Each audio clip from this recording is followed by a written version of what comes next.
Welcome to Horror World. भूतिया train का सफर। रात के ठीक 2 बज रहे थे। अशोक शहर से किसी काम के लिए गांव में आया था।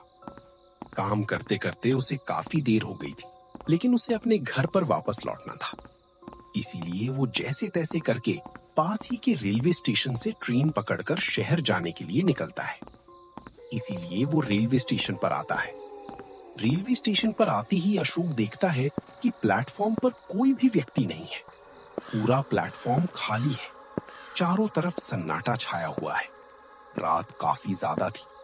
अंधेरा अशोक को डरा रहा था, लेकिन अशोक के मन में हिम्मत अभी भी बहुत बाकी थी। वो प्लेटफॉर्म पर चलते जा रहा था, लेकिन उसके कदमों की आहट उसे ही डरा रही थी। अशोक प्लेटफॉर्म पर चलते चलते सोचता है, आखिर इस प्लेटफॉर्म पर इतना खालीपन क्यों है? ये प्लेटफॉर्म सुनसान क्यों पड़ा है? इसको देखने से तो लगता है कि कई सालों से यहाँ पर कोई ट्रेन आई ही नहीं हो। अशोक के मन में थोड़ा संकोच होता है। इसीलिए अशोक अपना फोन निकालता है और उसमें देखता है कि इस स्टेशन पर कोई ट्रेन आई है या नहीं। फोन देखने के बाद अशोक को पता चलता है कि थोड़ी देर में इस स्टेशन से एक ट्रेन शहर के लिए जाने वाली है। अशोक सोचता है, मुझे इसी ट्रेन में जाना होगा, वरना मेरे जाने में देरी हो जाएगी। अशोक वहां से चलता है। वो ट्रेन के पास आ जाता है। वो ट्रेन को देखता है कि ट्रेन के बाहर कोई भी व्यक्ति नहीं है। वो देखता है कि अंदर कुछ व्यक्ति ट्रेन में बैठे हुए हैं। अशोक प्लेटफॉर्म की खिड़की से टिकट लेने के लिए जाता है।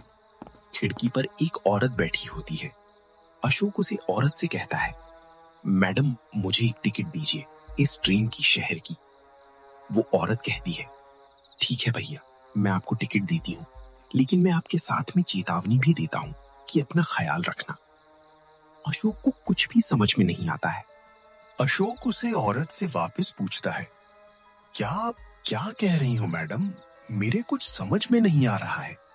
आखिर ट्रेन में जाने से, मेरे ख्याल रखने से क्या मतलब है? वो औरत कहती है, नहीं नहीं भैया, ऐसी बात नहीं है। मैं तो आपको यूं ही कह रही थी कि अपना ख्याल रखिएगा। अशोक वहां से टिकट लेकर ट्रेन की तरफ आता है, लेकिन वो देखता है कि वापस से ट्रेन का प्लेटफॉर्म सुनसान पड़ा हुआ है।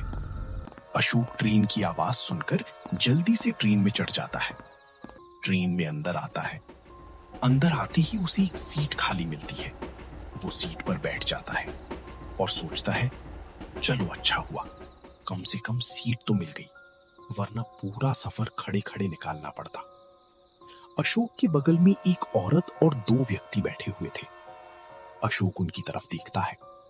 अशोक उन व्यक्तियों की तरफ मुस्कुराता है। वो व्यक्ति भी अशोक को देखकर मुस्कुराते हैं। उनमें से वो औरत अशोक से कहती है, कहां से हो भैया? कौन हो आप? कहां जा रहे हो? अशोक कहता है, मेरा नाम अशोक है। मैं पास ही के शहर में रहता हूँ।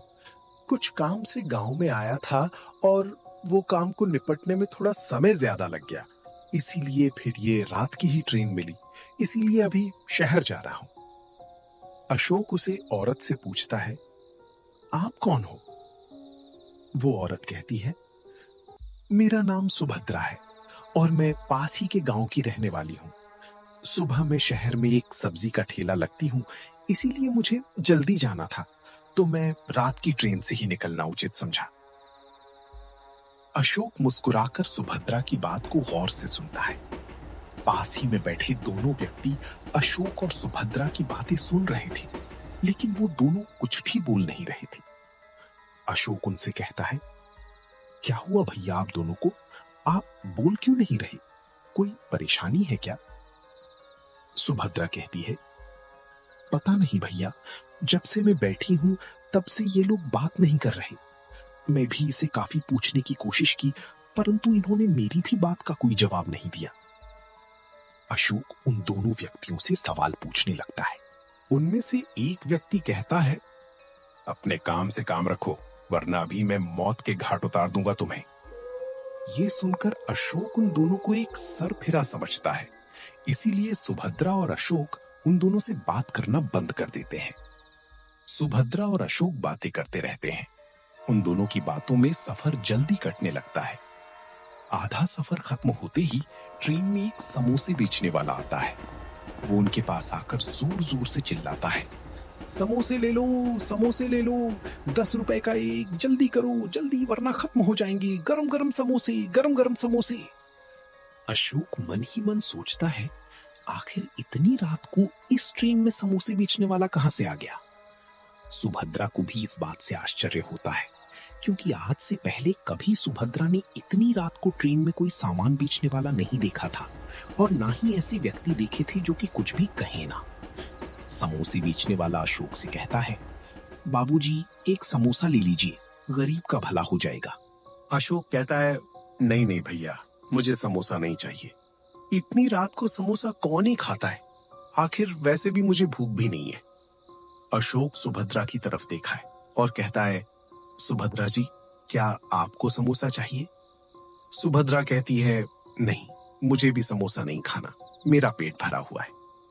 समोसे वाला एक भारी आवाज में कहता है, अगर वीडियो अच्छा लगा हो तो लाइक सब्सक्राइब करें ताकि अगला पार्ट सबसे पहले आपके पास पहुंचे।